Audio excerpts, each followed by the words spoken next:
The dingo, an animal considered so dangerous and damaging to livestock that the longest fence in the world was built to keep them out. Almost twice the length of the Great Wall of China, this incredibly long fence starts in Queensland, follows the New South Wales border, and then pushes deep into South Australia.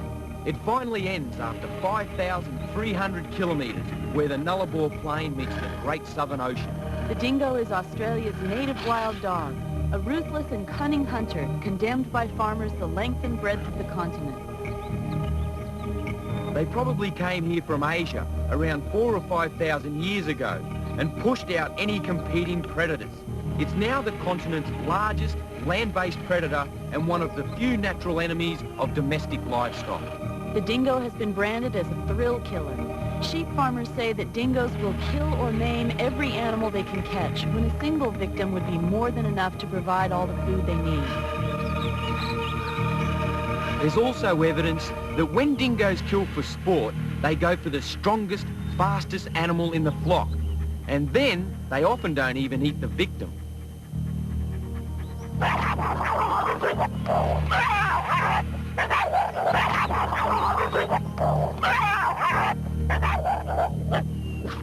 The killing sprees are usually nothing more than a deadly game. Unless food is scarce, dingoes would prefer to eat kangaroos or wallabies. They are just as likely to leave a paddock dotted with dead or dying livestock, and then hunt down a single kangaroo for food. The dingo is considered one of the most serious permanent hazards to life on the land in outback Australia.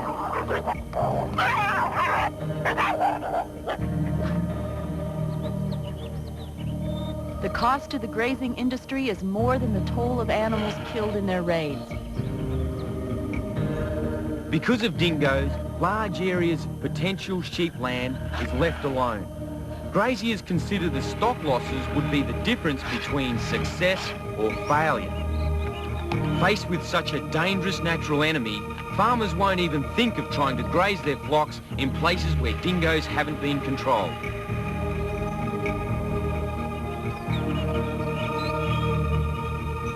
That's the main reason why some governments have put a price on their head. And that's why a barrier was built across 3 states to keep them out of Australia's richest sheep country.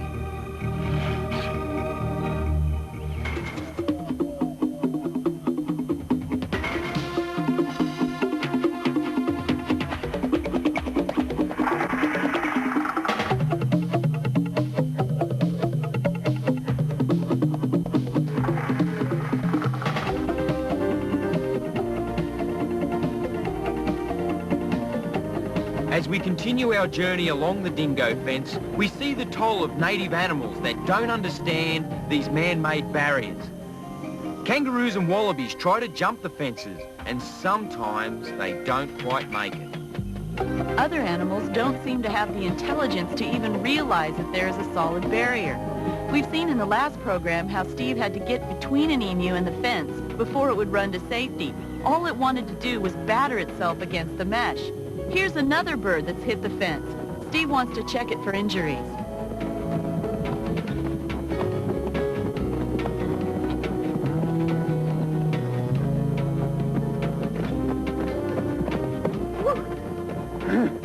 There you go, mate. Gee, they can run. You're all right. You're all right. Oh, isn't he a beauty? He's only a youngster. Young emu. It's a bit hot to be chasing things out here. Go on, mate. Away you go. He was a bit slow, but otherwise okay. Normally I wouldn't have a chance of catching a healthy emu. Maybe he's learned a lesson about fences. Now as we continue our expedition along the New South Wales section of the fence, we find ourselves in the middle of a dense population of red kangaroos. We've been crossing back and forwards into South Australia, and in this part of New South Wales, we saw literally thousands of kangaroos. But tonight, Steve is looking for something else. A fox, caught in the glare of the spotlight. Fox numbers are booming here in Australia, and the rabbit plague means there's plenty of tucker. And in places, foxes are now getting out of hand along with the rabbits. Like so many animals in this remote part of Australia, they see so few humans that even the foxes let us get much closer than usual. That eye shine from the spotlight reveals animals at night far easier than in daylight. And Steve can tell one animal from another by the eye shine alone.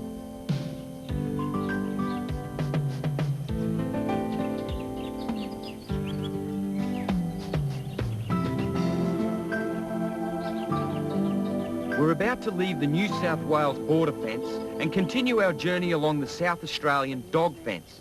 At more than 2,000 kilometres, this will be the second longest section. It is. It's going to be very tough. We haven't seen many dingoes so far in our journey. At this time of year, conditions are good, and so is the hunting. With no need to cross into sheep country, the dingoes are widely dispersed in the area outside the fence. And as far as the South Australian government is concerned, they're perfectly welcome to stay there. The policy is no dingoes inside the fence, and they can do what they like outside. But everywhere we go, there's always other wildlife to keep the journey interesting. What are you doing out here? We nearly ran you over. This little bearded dragon is obviously a male. You can see by the size of his head. He has a big buffy head. This little guy's got a couple little problems. He's kind of thin, and he's got a couple ticks on him. So, I'll just remove it. Get that little tiny one off of there. Where'd it go? There it is. Get that one off of there, too. And you stay off the road, okay? Go on now. This is his best trick. You go on now. There you go. Uh-oh. He's gone under the car. I can hear him scratching on the metal. All we really wanted to do was move him off the road, but it ended up being a detailed search of almost the entire vehicle.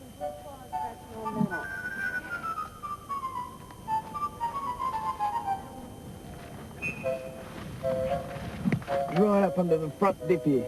Come on, Dopey. Come on. Yeah, Ted, can I hand him out to you? Okay, I'll come around. No, Ted. Try this again.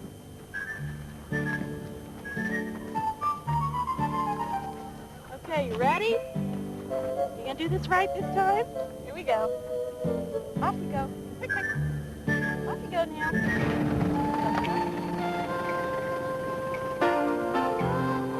We're taking time out to visit a part of Australia's outback history.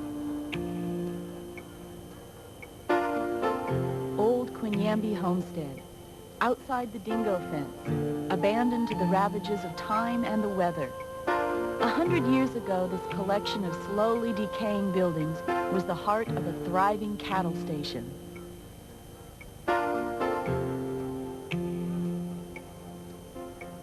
Quinamby was once part of a huge cattle empire covering thousands of square kilometres.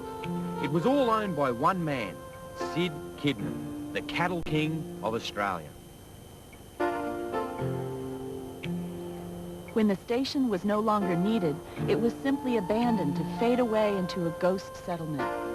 Rabbit hunters sometimes use the buildings as a base camp, but it doesn't take much imagination to see Kidman and his stockmen in the saddle around the remains of these deserted ruins.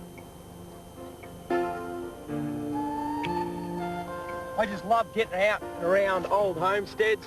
You can see this rubbish stacked up around the area. Creates the perfect haven for snakes, reptiles, all sorts of odds and ends. Whoa, look at this mouse under here. You can see in here, this is the nest. Little baby mice down in there. Plenty of snake food there. No kidding.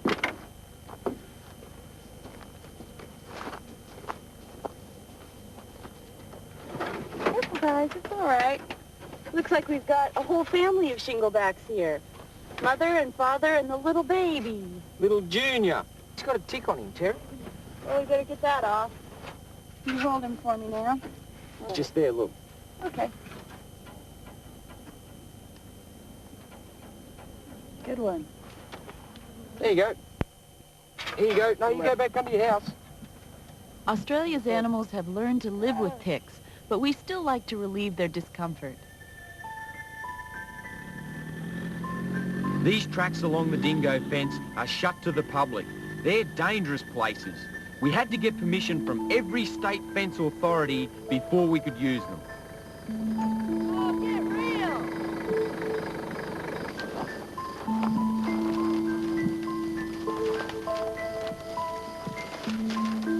This tumbleweed is evidence that these gates aren't used very often. That'll do, babe. I'll be able to push through there.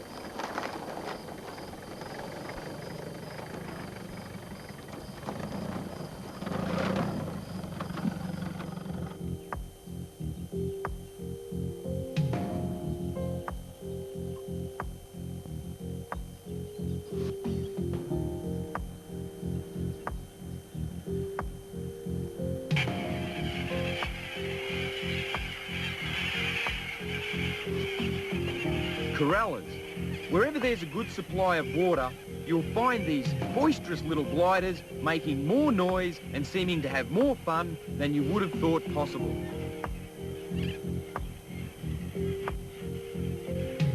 This is one case where human interference in nature has been good for the wildlife. Water from underground bores has extended the range and numbers of many native animals.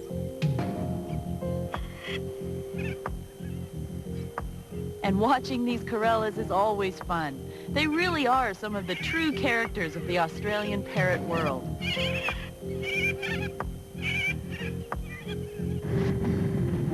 This part of the dog fence swings north to enclose one of the most spectacular parts of South Australia. After 3,000 kilometers of fence and flat land, the mountain ranges are irresistible.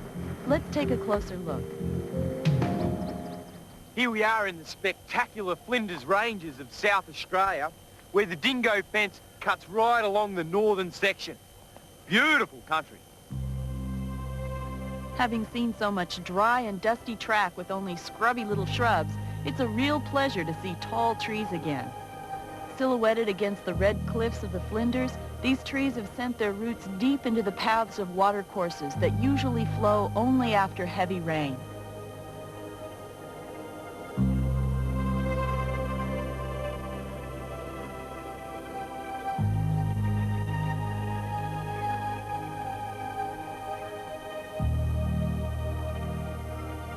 It's a perfect time of year to visit the ranges, spring. There's been some rain and the normally dry landscape is starting to bloom with amazing variety of wildflowers.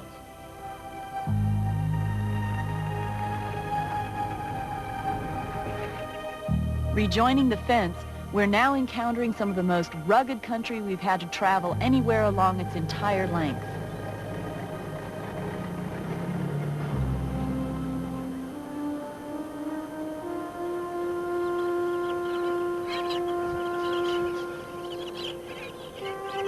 Sheep farmers in this area are in the front line in the fight against the dingoes. Experience has shown that when part of the fence goes down in floods, the results can be devastating. As well as lambs, spring also brings the emu chicks, and it's a great time of year to get close to Australia's largest native bird. While the young emus are with the flock, they don't move as quickly and we can get some good close photos of them. The emu is one animal where the gender roles are reversed. While the female lays the eggs, the male hatches them and then cares for the young until they're old enough to fend for themselves.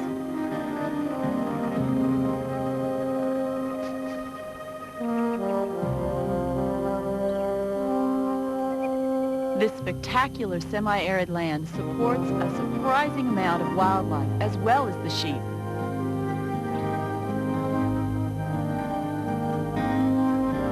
As we've seen in other places, the remains of dingoes are hung out as sort of a public notice that dingoes are in the area.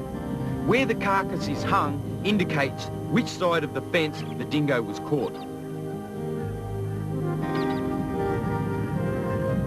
When we go to restock our water supplies, we find native animals taking advantage of the man-made water system.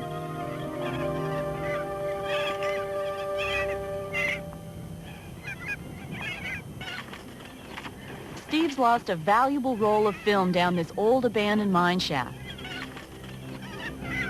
We have no way of knowing how deep this shaft is or what else may have fallen in besides the film. Drop off after that one, isn't there? I only hope that ledge will hold him.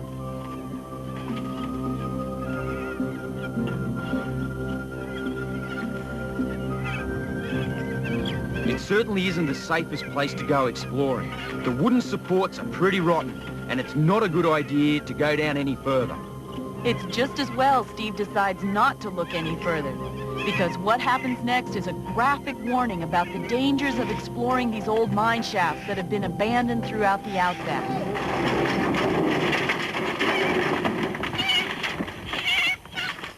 Steve was only a fraction of a centimeter away from losing a finger when the shaft collapsed. Stuck down the mine shaft, weren't you? Yeah. You're a pretty little guy. You need to go. We never did get that film back, but I was lucky to get out of it with only a bad cut. And we did manage to save a couple of skinks that would have been buried in the cave-in. You guys go right in there. Quick, quick. There you go. There you go. Okay.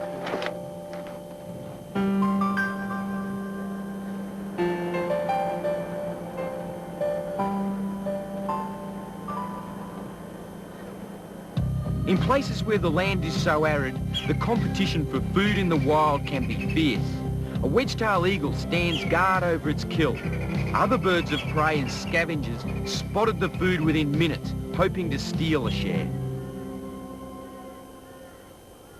At first it looks like the crows have won. Hit-and-run tactics show early promise of being rewarded as the wedge-tailed eagle flies away from the food. The kites are ready to move in and fight amongst themselves for the right to feed.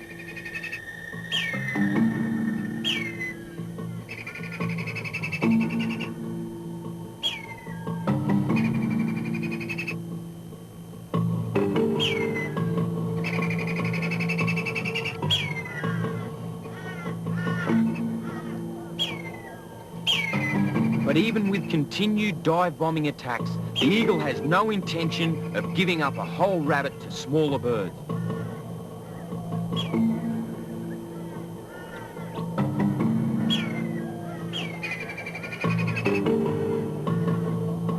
The wedge-tailed eagle is king of the Outback skies.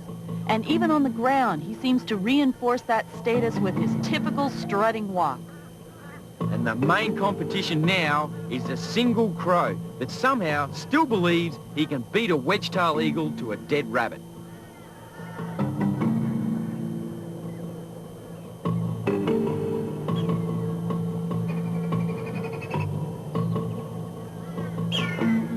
With his rival still circling, the eagle decides to move his prey away from the other birds.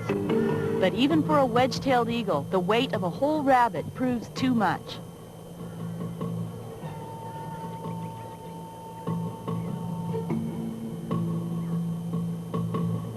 In the end, the king of the skies opts for eating out rather than take away in the peace of his own home.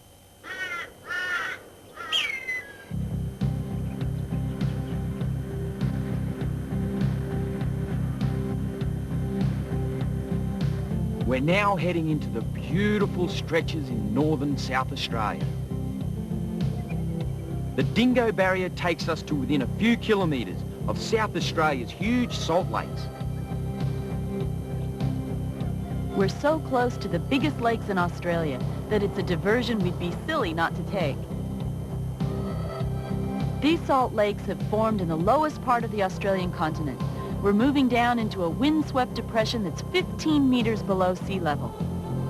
Here we are at Lake Eyre. Now this is the driest part of Australia, and on average it only fills with water once every 8 years.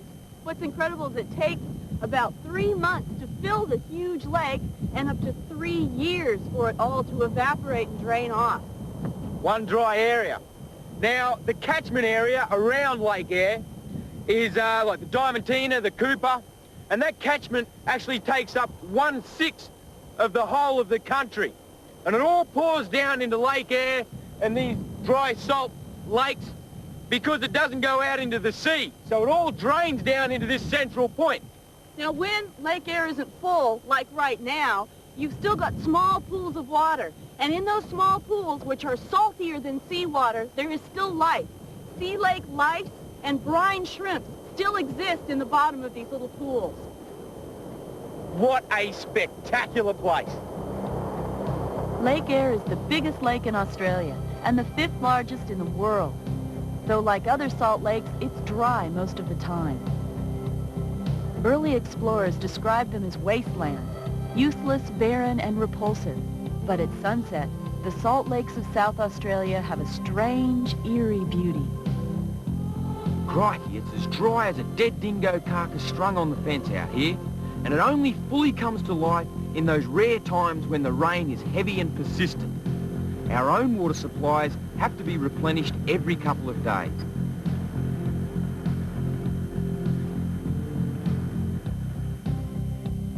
Our water almost always comes from bores or dams.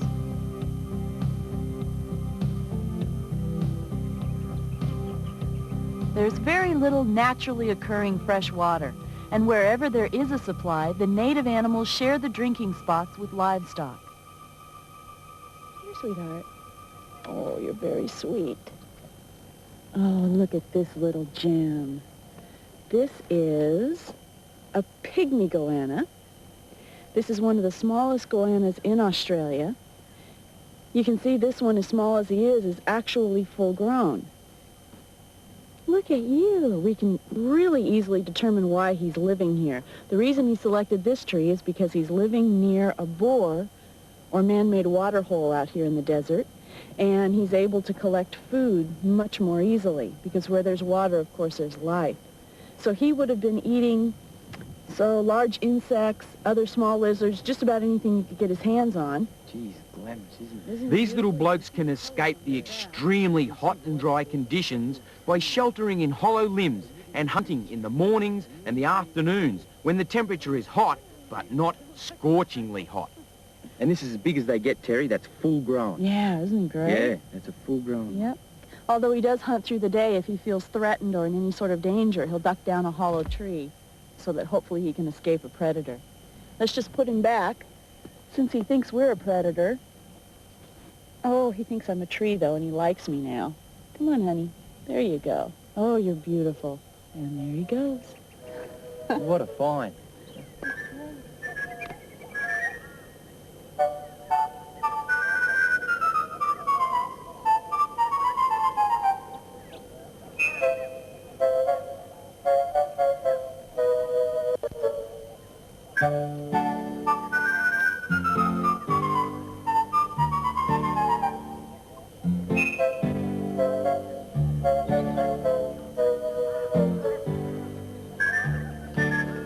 I wonder where Steve's going to lose this film. Right throughout the remote areas of South Australia, there are many hazards and signs warn of some of the dangers.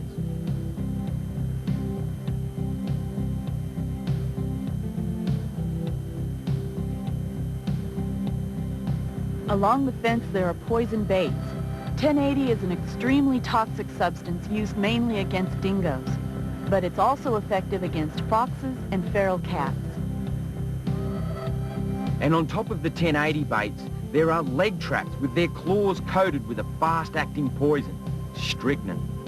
All in all, it's certainly no place to be without permission and without taking care every step of the way.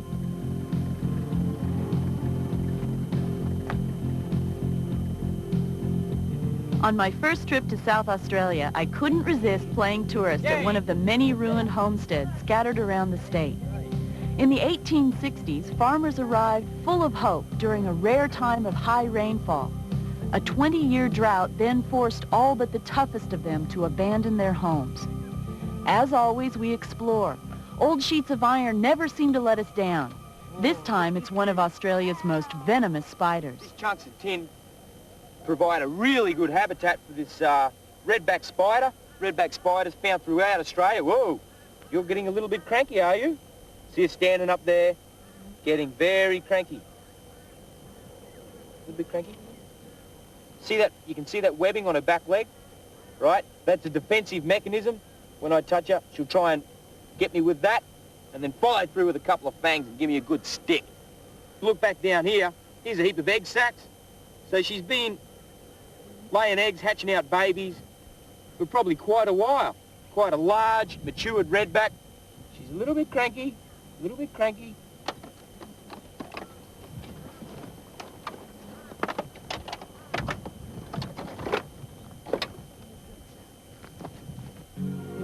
There are several other large salt lakes apart from Lake Eyre in South Australia, and there are many smaller ones. They have crusts of salt up to ½ metre thick and occasionally enough water to have a little bit of fun with.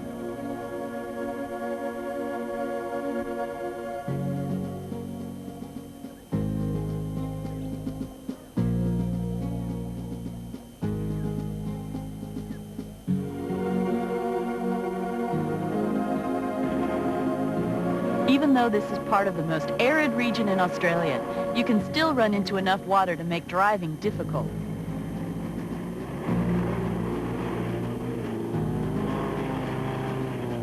The ground conditions were always changing and always harsh. By the time we'd reached this stage of the journey, we'd had to change every tire on the vehicle. We've come out of the Salt Lake country now and back to the Dingo Fence near Seduna. We're getting closer to the end of our epic drive, but there's still plenty of Australian wildlife to encounter before we reach our destination.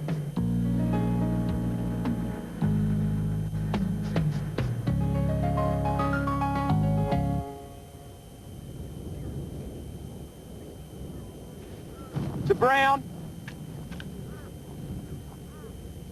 A western brown. He holds a respected spot on the list of the world's most venomous snakes.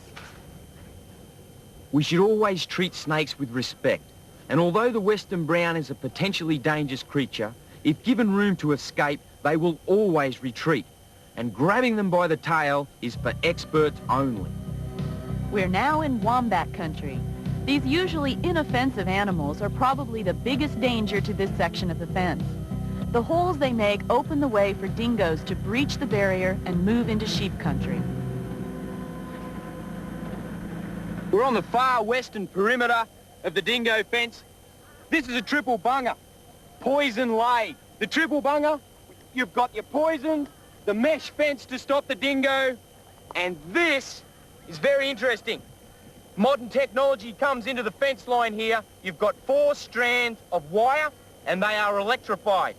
I just ran into it before, unfortunately, and by crikey, it packs a wallop. 6,000 volts.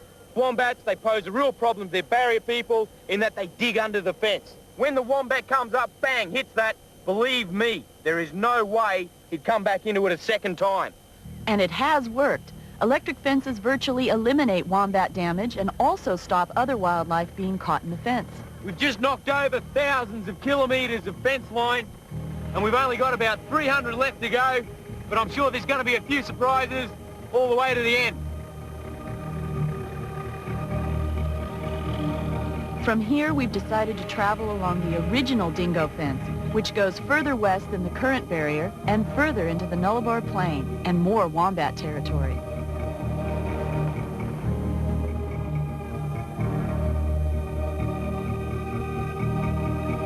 Down here on the Nullarbor Plain, and all these holes that you can see around me, these are wombats. They're the southern hairy-nosed wombat, and there's only a handful of them left, only found in this area. So it's very important that we try and study, understand, and maintain what wombats we've got left. Now, there's a very unfortunate predicament here for the wombat, and that is the competition between him and rabbits. Now, the rabbits, firstly, they're competing for food. That's a main point. So the food competition is knocking them around severely. The other thing is the rabbits are getting in there, they're using their tunnels, and slowly but surely, they're pushing them out. Now, this is a live wombat burrow here. You can see, really easy to tell, fresh dung, probably early this morning. Real problem for the wombat, that competition between him and rabbits, but equally as importantly, we've got a combination of feral dogs breeding with the dingo, and they're certainly taking their fair share of the wombats. The original section of Dingo Fence has been replaced by a new fence further east, but in places the old fence still does the job of holding back the movements of these wild dogs. The old fence was abandoned years ago, and eventually, if they follow the fence line for long enough, dingoes will get through one of the many gaps that have appeared in the mesh. Throughout our entire drive, we haven't seen a single live dingo.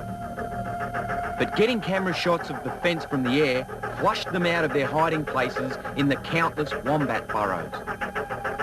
It's only from the air that we can see just how many dingoes can hide in an apparently empty area.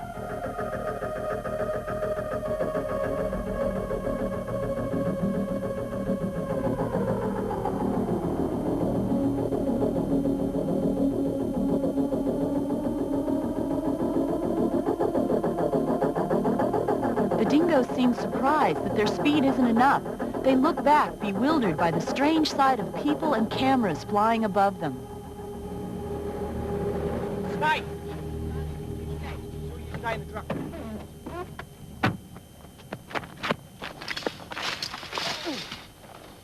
Right.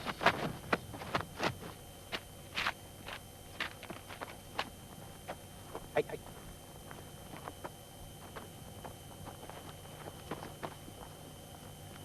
Whoop. And what we got here, this is a brown snake. See a couple of lumps in his belly. Probably got a belly full of skinks. Now out here on the Dingo Fence, we've been coming across a fair few snakes, and that presents a few interesting problems for the barrier fence people repairing the fence line, but they are quite non-aggressive unless provoked. To tell you the truth, I have more trouble with the barbed wire than I do with the brown snakes. Nice little specimen. We'll just let him go on his way. More than 5,000 kilometers after we started from southeast Queensland, Steve and I can almost smell the ocean. The last post of the longest fence in the world is finally within our reach.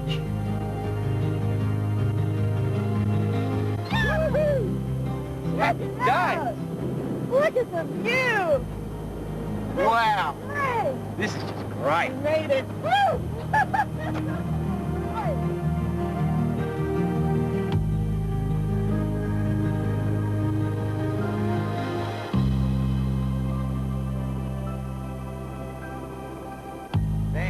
I can't believe it. I can't believe it. This is one of the most spectacular parts of the Australian coastline, and also the winter home of the southern right whale. Such a spectacular end to such a long journey. So many whales so close.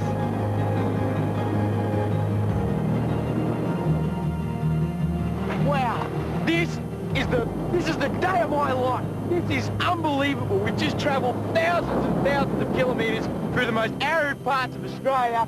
And look at this, just look. Wow, am I excited. This is brilliant.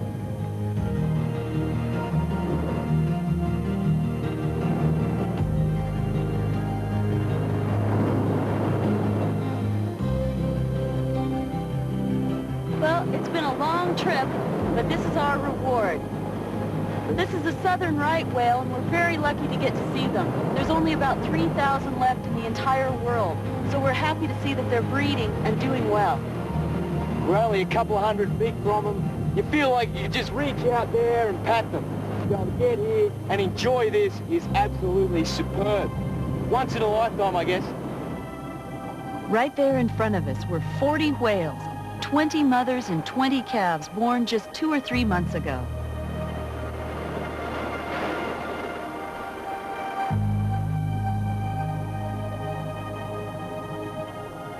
Every whale is individually identified by those lumps on their noses known as callosities. It's a mixture of whale lice, barnacles and hardened skin. Every southern right whale develops a different shape and it stays with them right through their lives.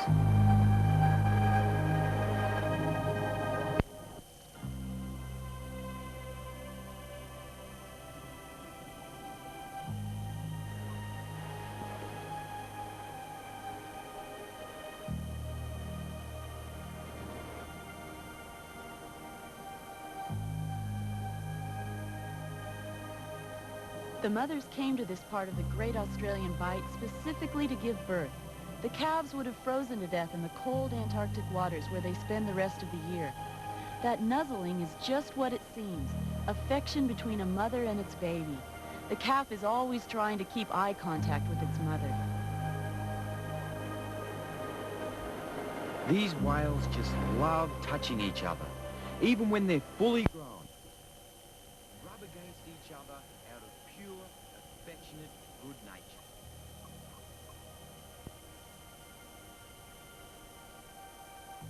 And the dolphins also seem to be joining the whales in a free show just for us, with all the tricks they perform in an oceanarium.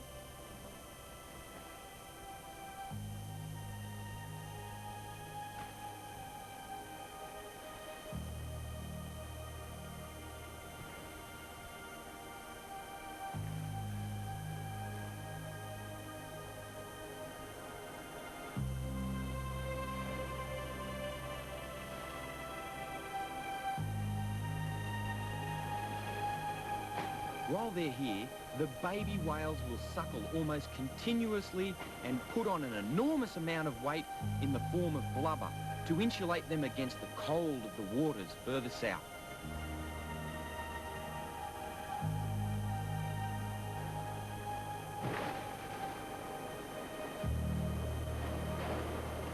When they were born, they weighed about 1 ton. The calves we're looking at now have put on around 10 tons each in the last few months. They're almost ready for the waters of the Antarctic. This interaction with the calf and the mother, she's rolling around, calf will probably go underneath and suckle. This is just the most amazing thing to have happen, right in front of us, only a couple of 100 feet away. As well as putting on weight, the babies are also learning survival skills. They start life being rather clumsy. They even have to be taught how to breathe properly.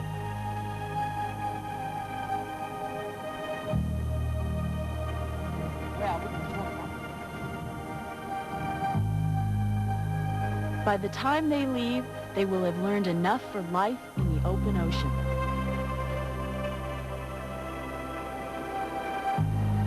Since 1935, the southern right whale has been protected. These are very precious animals, and it's important to maintain them, respect them, learn about them, and preserve them in the wild. We've taken them to the brink of extinction. And here's a classic example of how beautiful these creatures are. We've really got to look after them. This area is now being declared a marine park, and that should help protect this important nursery.